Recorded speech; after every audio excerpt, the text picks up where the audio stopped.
नमस्कार प्यारे बच्चों, स्वागत है आप सभी बच्चों का आपके अपने YouTube चैनल अरविंद बिटलान क्लासेस में। प्यारे बच्चों, आज की जो हमारी वीडियो है ये क्लास 8 का जो सोशल साइंस का पेपर हुआ है, जो मिड टर्म का आपका पेपर था, ये उस पेपर के सॉल्यूशन की वीडियो है। तो इस वीडियो में आप बच्चे देख पाएंगे कि जो जो क्वेश्चंस आपके ठीक हैं वो आपके कितने क्वेश्चंस ठीक हैं और आपको कितने नंबर जो है इस एग्ज़ाम में, इस पेपर में आप गेन कर सकते हो। ठीक है, तो वीडियो आपके लिए बहुत इंटरेस्टिंग और बेनिफिशियल है। तो जो बच्चे चैनल से नहीं जुड़े हैं बेटा, चैनल को सब्सक्राइब कीजिएगा, वीडियो अच्छी लगी तो उसको लाइक कीजिएगा और वीडियो को शुरू से लेकर अंत तक पूरा देखिएगा। ठीक है, ताकि आपको पता लग सके कि आपके कितने क्वेश्चन सही हैं। तो जैसा आप देख पा रहे हैं, जो ये प्रश्न है ये 60 नंबर का है, 60 नंबर का पेपर है और यहाँ पर आपको टाइम जो है वो 2.5 घंटे का दिया हुआ है। ठीक है, तो कुछ निर्देश दिए गए हैं यहाँ पर, तो हम सीधे अपने प्रश्नों पे चलते हैं। तो पहला प्रश्न जो है खंड का में, यहाँ पर ऑब्जेक्टिव टाइप क्वेश्चन है आपको, जिसके आपको 4 ऑप्शन दिए गए हैं। तो पहला प्रश्न है, निम्नलिखित में से कौन सा भारतीय संविधान की विशेषता है। तो भारतीय संविधान की विशेषता क्या है, तो इसका जो सही आंसर है बेटा ऑप्शन नंबर ए है, संघवाद। ठीक है, नेक्स्ट प्रश्न नंबर 2, कौन सा पर्यावरण के लिए खतरा नहीं है। तो यहाँ पे नहीं है पूछा है, तो पर्यावरण के लिए कौन खतरा नहीं है, तो इसका है ऑप्शन नंबर सी। ठीक है, option number C is the right answer. Next आगे देखते हैं, प्रश्न नंबर 3 में कहता है राज्यसभा में कुल कितने सदस्यों को राष्ट्रपति द्वारा मनोनीत किया जाता है। तो इसका जो सही आंसर है प्यारे बच्चों वो है ऑप्शन नंबर बी, 12। ठीक है, चलिए आगे देखते हैं। आगे है प्रश्न नंबर 4। प्रश्न नंबर 4 में हमें क्या करना है, यहाँ पर हमें 4 घटनाएं दी गई हैं, तो उन्हें हमें क्रम वाइज लगाना है। ठीक है, तो देखिए जो इसका जो सही आंसर है प्यारे बच्चों वो है option number D. Option number D is the right answer. Next प्रश्न नंबर 5 में, प्लासी की लड़ाई में नवाब सिराजुद्दौला की हार का क्या कारण था। तो जैसे कि मैंने आपको बताया भी है कि प्लासी की जो लड़ाई थी, ये लड़ाई साल 1757 में हुई थी, जो अंग्रेज़ों और सिराजुद्दौला के बीच में हुई थी। परंतु जो उसका सेनापति था मीर जाफ़र, उसने अपने नवाब से विश्वासघात किया, जिसकी वजह से ये लड़ाई, जो प्लासी का युद्ध था, सिराजुद्दौला हार गया। तो इसका जो सही ऑप्शन है वो ऑप्शन नंबर डी है प्यारे बच्चों, option number D is the right answer.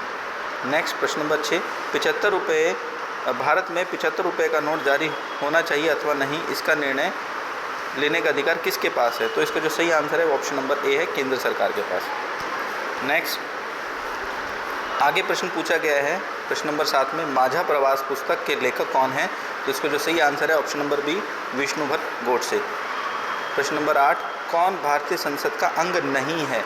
तो भारतीय संसद का अंग जो है कौन नहीं है, यह है ऑप्शन नंबर बी। ठीक है, नियंत्रक महालेखा परीक्षक जो है भारतीय संसद का अंग नहीं है। और अगर हम भारतीय संसद के अंग की बात करते हैं तो राष्ट्रपति, लोकसभा और राज्यसभा, ये तीनों जो हैं भारतीय संसद के अंग हैं, जिसको बताया गया है आर्टिकल अनुच्छेद 79 में। ठीक है, अनुच्छेद 79 में इन तीनों के बारे में बताया गया है। परंतु हमसे पूछा क्या गया है, हमसे पूछा गया है कि कौन अंग नहीं है। तो जो अंग नहीं है वो ऑप्शन नंबर बी है, नियंत्रक महालेखा परीक्षक। आगे नेक्स्ट क्वेश्चन कहता है, बहादुर शाह जफर ने अपने जीवन के अंतिम वर्ष किस जेल में बिताए। तो ये ऑप्शन नंबर बी है, रंगून। नेक्स्ट, मनोज एक 12 वर्षीय लड़का है, वह कपड़ा बनाने की फैक्ट्री में कार्यरत है, बताइए मनोज के कौन से मौलिक अधिकार का उल्लंघन हो रहा है। तो ये इसका जो सही आंसर है ऑप्शन नंबर सी है, शोषण के विरुद्ध अधिकार। नेक्स्ट क्वेश्चन नंबर 11, कॉफ़ी का अग्रणी उत्पादक जो है वो कौन सा देश है। तो इसका है आंसर सही option number C, Brazil. Next आगे पूछा गया है प्रश्न नंबर 12 में, बंगाल में पहली इंग्लिश फैक्ट्री 1651 में डैश नदी के किनारे स्थापित की गई, वो कौन सी नदी के किनारे थी। तो इसका सही answer option number A, Hooghly नदी के किनारे। ठीक है, आगे कहता है प्रश्न नंबर 13 में, भारतीय संविधान की आत्मा किसे कहते हैं। तो इसका जो सही आंसर है ऑप्शन नंबर ए है, मौलिक अधिकार। ठीक है, नेक्स्ट आगे कहता है प्रश्न नंबर 14 में, निम्नलिखित में से कौन शेर ए मैसूर के नाम से जाना जाता है। इसका सही आंसर है option number B, Tipu Sultan. ठीक है बच्चों, तो उम्मीद कर रहा हूँ आपको बेटा समझ में आ रहा होगा। और जो बच्चे चैनल से नहीं जुड़े हैं बेटा, चैनल को सब्सक्राइब जरूर कीजिए, वीडियो कैसी लगी लाइक ज़रूर कीजिए और दूसरे बच्चों को भी शेयर कीजिए। आगे देखिए अगला प्रश्न है, यहाँ पर हमें संकल्पना और कारण 2 दिए गए हैं। तो हमें इसके 4 विकल्प दिए हैं, हमें सही विकल्प पर निशान लगाना है। तो जैसे संकल्पना क्या कहती है, कहती है भारत एक लोकतांत्रिक देश है, बिल्कुल सही है, क्योंकि भारत का अपना संविधान है, तो ये भी बिल्कुल सही है। तो इसका जो सही आंसर है प्यारे बच्चों वो है ऑप्शन नंबर ए। ठीक है, option number A is the right answer. ठीक है, तो यहाँ पर हमारे MCQs जो हैं वो ख़त्म होते हैं। अब हम चलते हैं खंड खा पे।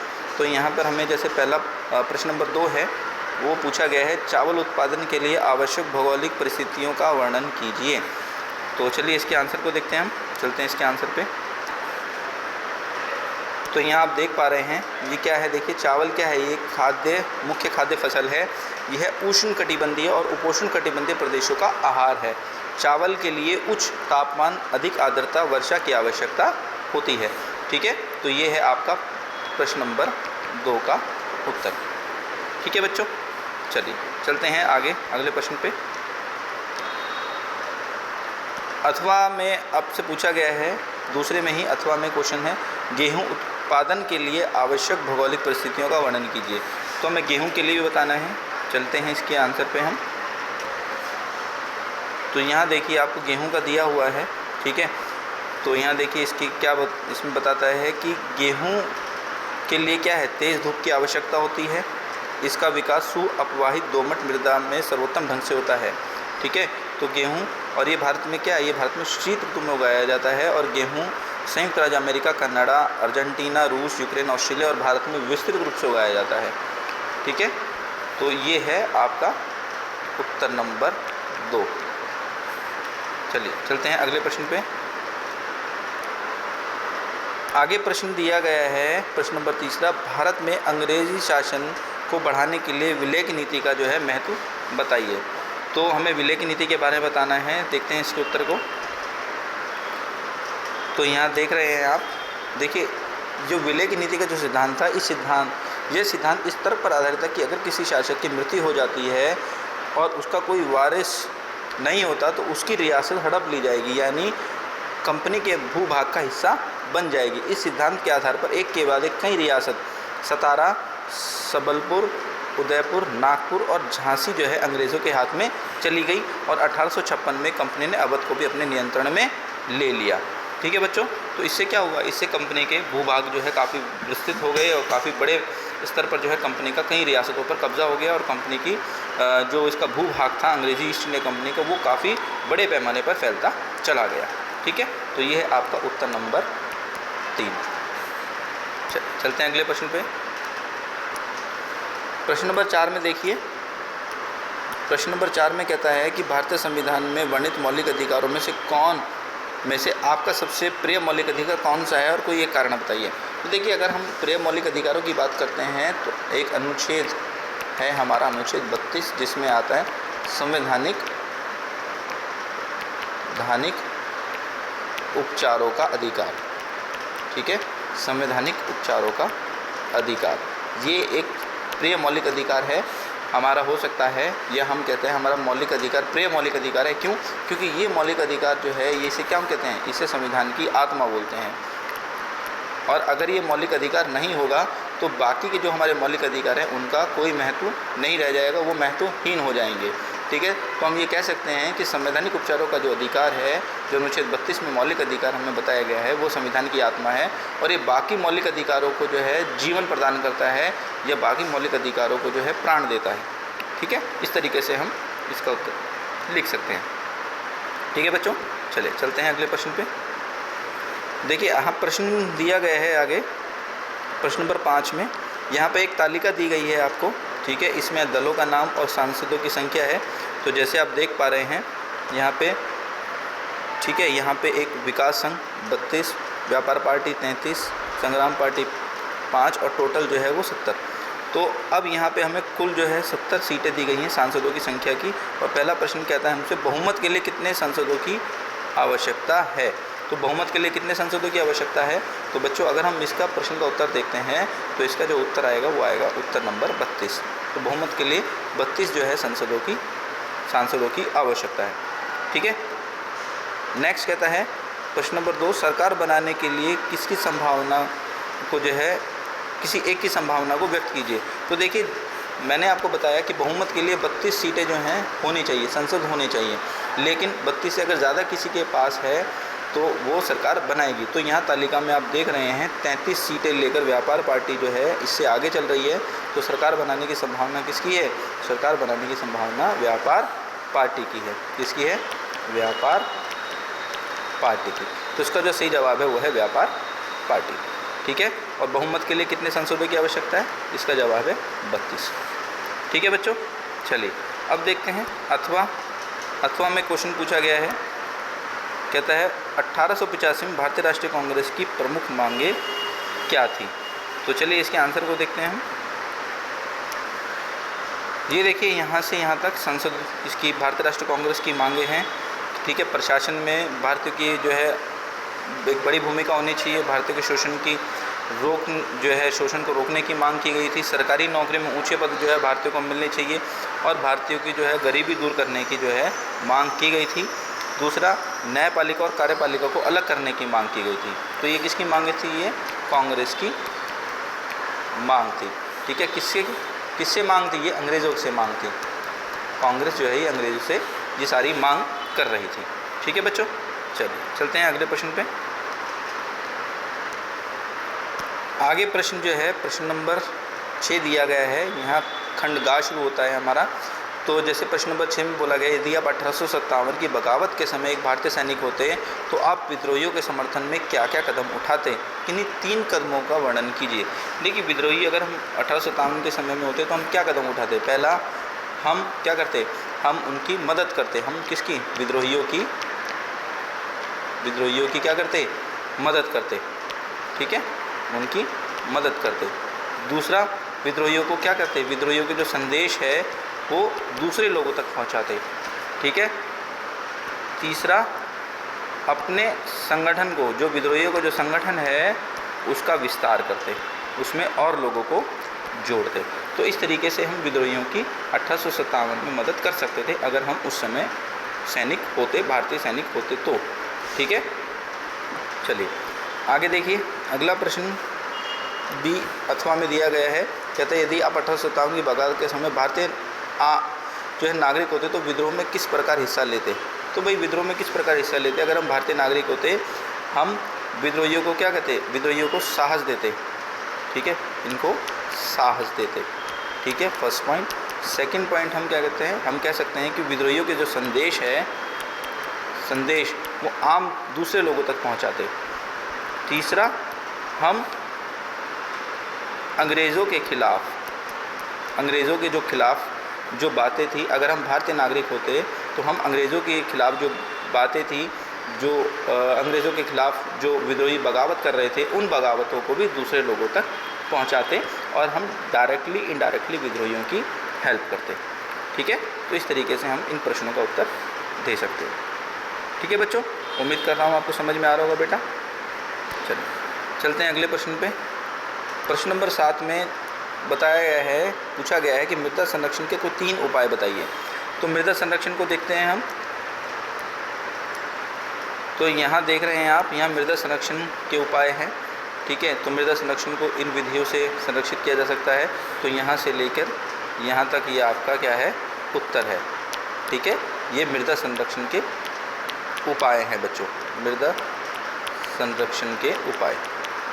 ठीक है। तो इस तरीके से आप मृदा संरक्षण के आंसर को लिख सकते हैं। चलिए चलते हैं अगले प्रश्न पे। आगे अथवा में पूछा है जल संरक्षण के कोई 3 उपाय बताइए। जल संरक्षण के 3 उपाय कौन से हैं? तो देखते हैं जल संरक्षण के 3 उपाय। ये देखिए, जल संरक्षण के 3 उपाय यहाँ से हम लिख सकते हैं। ठीक है। तो हम कहते हैं कि अशोधित और आंशिक रूप से शोधित वाहित मल, कृषि रसायनों का विसर्जन और जल निकाय में औद्योगिक भस्राव जल का प्रमुख सदूषक है। ठीक है। और दूसरा हम यहाँ देख सकते हैं कि इसमें शामिल नाइट्रेट धातुएं और पीड़कनाशी जो हैं ये जल को प्रदूषित करते हैं। ठीक है। तो हम क्या कर सकते हैं? हम इन सभी चीज़ों को रोककर जल को बचा सकते हैं, क्योंकि अगर ये सारी चीज़ें मानव के शरीर में पहुंच जाती है तो मानव इससे क्या हो सकता है? बीमार हो सकता है। ठीक है। तो जो अशोधित जल होता है हम उसको शोधित करके नदियों में बहा सकते हैं। ठीक है। दूसरा, जो धरातल जो हमारी भूजल है हम वो भी लगातार गिरता जा रहा है, तो उस भूजल को जो है उसके स्तर को कम होने से रोक सकते हैं। ठीक है। हम रेन वाटर हार्वेस्टिंग अपने घरों में बना सकते हैं ताकि वर्षा का पानी सीधे ज़मीनों में जाए। ठीक है। दूसरा, सिंचाई के साधन जो है वो इस तरीके से हम बना सकते हैं कि हमारा पानी जो है खेतों में वेस्ट ना हो। ठीक है बच्चों। तो इस तरीके से हम अपने जल को जो है संरक्षित कर सकते हैं, क्योंकि जल जो है वो एक कीमती रिसोर्स है और इसको आने वाले समय में ये ख़त्म ना हो, तो इसीलिए हम इन तरीक़ों के माध्यम से जल को संरक्षित कर सकते हैं। ठीक है बच्चों। चलिए आगे देखते हैं अगले प्रश्न पे। अगला प्रश्न है खंड घ में प्रश्न नंबर 8, जिसमें हमें कुछ टिप्पणियां करनी है। तो पहले कहता है गठबंधन की सरकार का निर्माण। तो देखिए, जब किसी पार्टी को स्पष्ट बहुमत नहीं मिलता है तो क्या होता है उस केस में 2 या 2 से अधिक पार्टी जो है वो आपस में मिलकर क्या करती है, एक गठबंधन की सरकार बनाती है।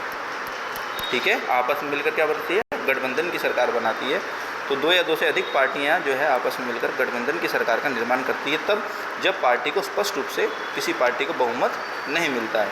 ठीक है। जैसे अभी अगर हम बात करते हैं जैसे एनडीए ये क्या है, ये गठबंधन की सरकार है। ठीक है। जिसमें बीजेपी और दूसरी पार्टियों की गठबंधन वाली पार्टियां जो है मिलकर सरकार को बनाई है। तो एनडीए क्या है, ये गठबंधन की सरकार है, जिसको नेशनल डेमोक्रेटिक अलायंस बोला जाता है। ठीक है बच्चों। चलिए चलते हैं अगले प्रश्न पे। आगे इसमें नेक्स्ट पूछा गया है बी में प्रश्नकाल क्या होता है, तो चलिए देखते हैं इसके उत्तर को। तो ये देखिए, ये प्रश्नकाल है। यहाँ पे लिखा गया है कि लोकसभा की बैठक का पहला घंटा प्रश्नों के लिए होता है और उसे क्या कहा जाता है, उसे प्रश्नकाल कहा जाता है। ठीक है। तो ये है आपका उत्तर प्रश्नकाल का। ठीक है बच्चों। चलिए चलते हैं आगे अथवा में आपसे पूछा गया है प्रश्न नंबर 8 का, अथवा में घरेलू हिंसा को रोकने के कुछ उपाय सुझाइए। तो घरेलू हिंसा को हम कैसे रोक सकते हैं, चलिए देखते हैं इसके आंसर को। हम चलते हैं इसके उत्तर पे।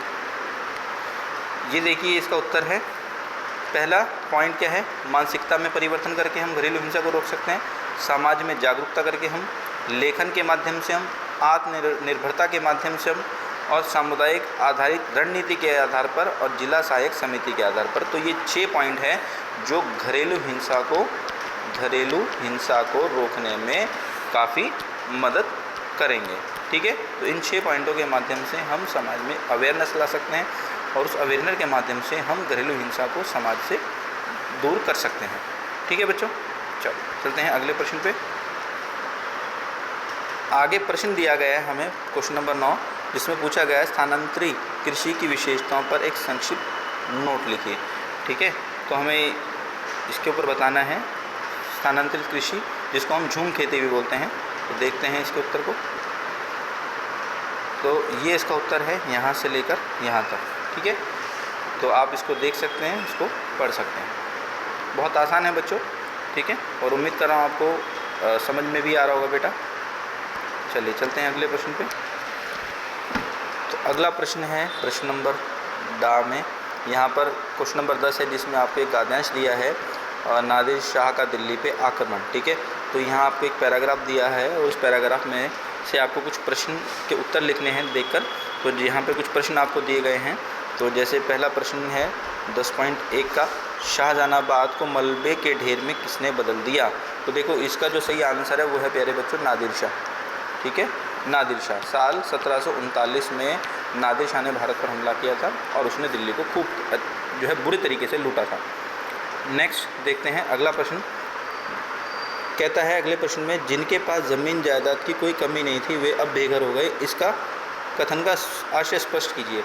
तो क्योंकि नादिर शाह ने क्या किया था, भारत पर हमला किया था, नादिर शाह ने भारत पर हमला किया था और उस हमले में क्या हुआ था, उस हमले में उसने दिल्ली को लूटा था। तो जो अमीर व्यक्ति थे उनकी सारी संपत्ति को क्या किया था, लूट लिया गया था, जिससे कि वो अमीर व्यक्ति संपत्ति छीन जाने के बाद क्या हो गए, गरीब हो गए। और यही इसका प्रश्न का जो है आपका उत्तर है कि हमले के बाद जो अमीर व्यक्ति थे उनकी संपत्ति को लूट लिया गया और वो अमीर व्यक्ति जो है वो क्या हो गए, वो गरीब हो गए।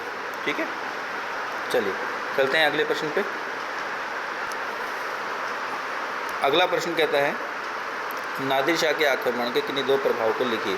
तो देखिए नादिर शाह का जो आक्रमण था इसका सबसे पहला प्रभाव क्या था कि उसने जब दिल्ली पर हमला किया तो उसने क्या किया, उसने दिल्ली को खूब धन जो है इसका लूटा। उसने 60 लाख रुपए और कई हज़ार सोने के सिक्के और करोड़ों रुपए के सोने के बर्तन, लगभग 50 करोड़ रुपए के गहने जवाहरात और अन्य चीज़ें जो बेशकीमती चीज़ थी वो क्या करता है, और साथ में साथ तख्ते ताऊस का जो मयूर सिंहासन था वो उसको लूट लेता है। ठीक है, तो पहला प्रभाव ये हुआ। दूसरा प्रभाव क्या था कि उसने क्या किया, जो अमीर व्यक्ति थे अब वो क्या हो गए, वो दर्दनाक हालत में आ गए। ठीक है, और अब उनके पास ठीक है दर्दनाक हालत में आ गए और जो मालिक थे वो किस हालत में आ गए, वो दर्दनाक हालत में आ गए। और जिन्हें कभी भी भरपूर आदर इज्जत दी जाती थी अब उनके पास प्यास बुझाने को पानी भी नहीं था। तो ये नादिर शाह के आक्रमण का ही प्रभाव था कि नादिर शाह के आक्रमण से अमीर व्यक्तियों की संपत्ति को लूट लिया गया और उनके पास जो है संपत्ति नहीं छोड़ी गई और वो बेचारे अमीर से क्या हो गए, गरीब हो गए। ठीक है, तो ये आपका है 10.3 का उत्तर। ठीक है बच्चों, चलिए आगे चलते हैं अगले प्रश्न पे। यहाँ अगले प्रश्न में भी देखो हमें प्यारे बच्चों एक गद्यांश दिया गया है। ठीक है, तो हमें इसके उत्तर को देखना है।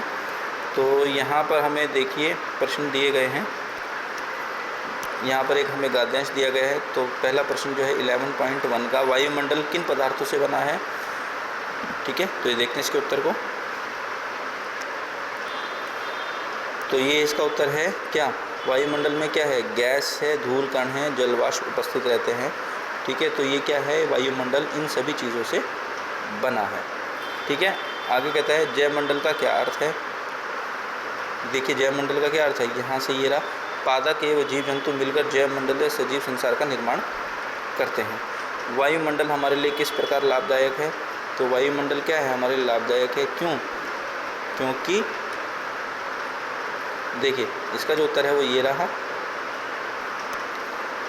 वायुमंडल क्या करता है, सूर्य से झुलसने वाली गर्मी और हानिकारक किरणों से हमारी रक्षा करता है।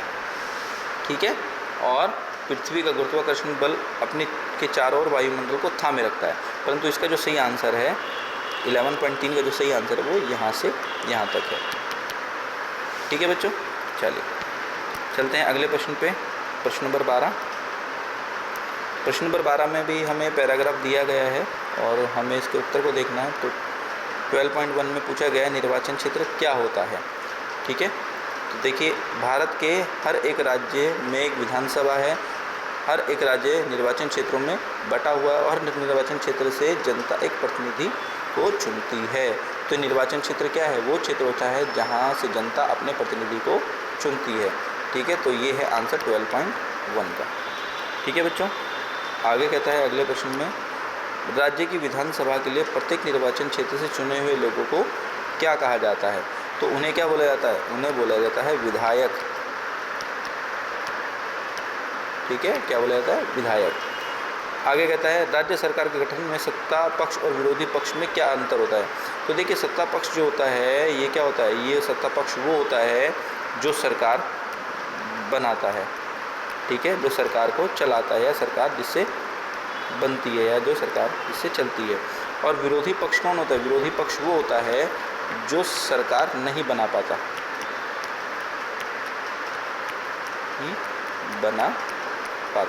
ठीक है, और जो विरोधी पक्ष होता है ये सत्ता पक्ष की आलोचना करता है और सत्ता पक्ष के काम में रुकावट पैदा करता है। ठीक है, इस तरीके से आप इसका आंसर इस पैराग्राफ में से ढूंढकर दे सकते हैं।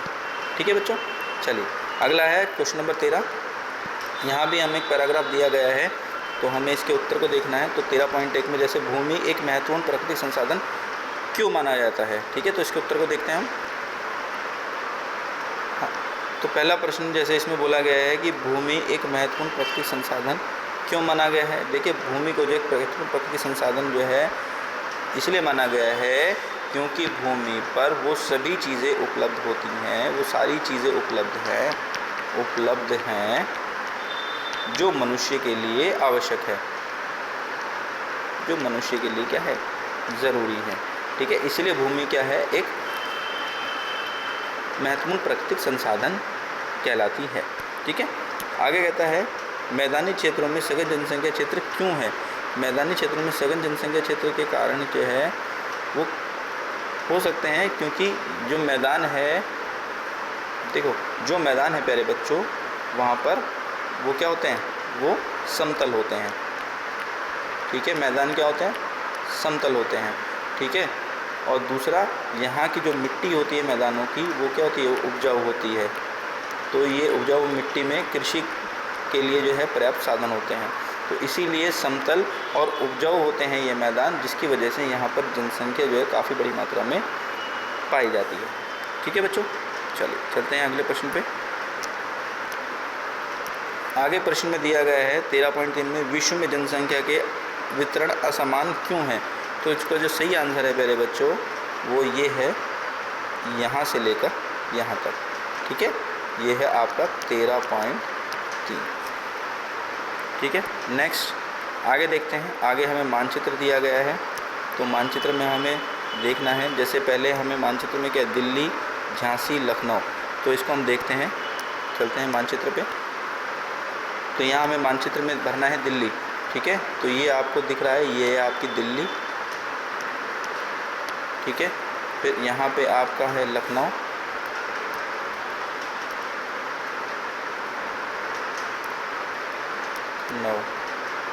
लखनऊ, और इधर जो है ये है आपकी यहाँ झांसी। ठीक है बच्चों, चलिए चलते हैं आगे प्रश्न पर। आगे पूछा गया है हमसे बरेली, बनारस और अलीगढ़। ठीक है, तो देखते हैं इनको भी। चलते हैं। देखिए बरेली, बनारस और अलीगढ़ ये तीनों ही कहाँ पर है, ये तीनों ही यूपी में, उत्तर प्रदेश में है। तो अगर हम बरेली की बात करते हैं तो आप यूपी में यहाँ लिख सकते हैं बरेली, और अगर हम बनारस की बात करते हैं तो आप यहाँ लिख सकते हैं बनारस, और अलीगढ़ की बात करते हैं तो आप यहाँ पे दिखा सकते हैं अलीगढ़। ठीक है, आप यूपी में इनको कहीं भी दिखा सकते हैं क्योंकि ये तीनों ही जगह है यूपी में है। ठीक है बच्चों, तो इस तरीके से ये हमारा मैप भी कंप्लीट होता है। देखते हैं अगले प्रश्न। आगे जो प्रश्न है ये दृष्टिबाधित विद्यार्थियों के लिए हैं। ठीक है, चलो इसको भी डिस्कस कर लेते हैं हम। प्रश्न नंबर 5 तक हमें उत्तर देने हैं। तो जैसे उस स्थान का नाम लिखे जहाँ मुगल बादशाह बहादुर शाह जफर ने 1857 के विद्रोह का नेतृत्व किया, तो वो स्थान था दिल्ली। नेक्स्ट, उस स्थान का नाम लिखे जहाँ रानी लक्ष्मीबाई ने 1857 के विद्रोह का नेतृत्व किया, तो वो स्थान था झांसी, जैसे भी मैंने लक्ष्मी में भरवाया आपको। इसके बाद आगे कहता है उस स्थान का नाम लिखिए जहाँ मंगल पांडे ने अपने अफसरों पर हमला करने के आरोप में फांसी पर लटका दिया, तो वो था कहाँ पर, बैरकपुर, यानी बैरकपुर ये कहाँ पर है, ये है बंगाल में। उसके बाद उस स्थान का नाम लिखिए जहाँ नाना साहब ने 1857 के विद्रोह का नेतृत्व किया, तो वो स्थान था कानपुर। उसके बाद उस स्थान का नाम लिखिए जहाँ रानी अवंतीबाई लोधी ने 1857 के विद्रोह का नेतृत्व किया, तो वो था मध्य प्रदेश। ठीक है, तो इस तरीके से हमने ये सभी प्रश्नों को डिस्कस कर लिया है। उम्मीद करता हूँ आपको समझ में आया होगा बेटा। तो इस तरीके से आप देख पा रहे हैं कि हमने सारे क्वेश्चंस को डिस्कस किया है। बहुत अच्छे तरीके से मैंने कोशिश की है आपको समझाने की, और मैं उम्मीद करता हूँ कि आपको समझ भी आया होगा और वीडियो आपको अच्छी लगी होगी बेटा। तो जो बच्चे चैनल से नहीं जुड़े हैं बेटा, चैनल को सब्सक्राइब कीजिएगा, वीडियो अच्छी लगे तो उसको लाइक कीजिएगा और दूसरे बच्चों को भी शेयर कीजिएगा।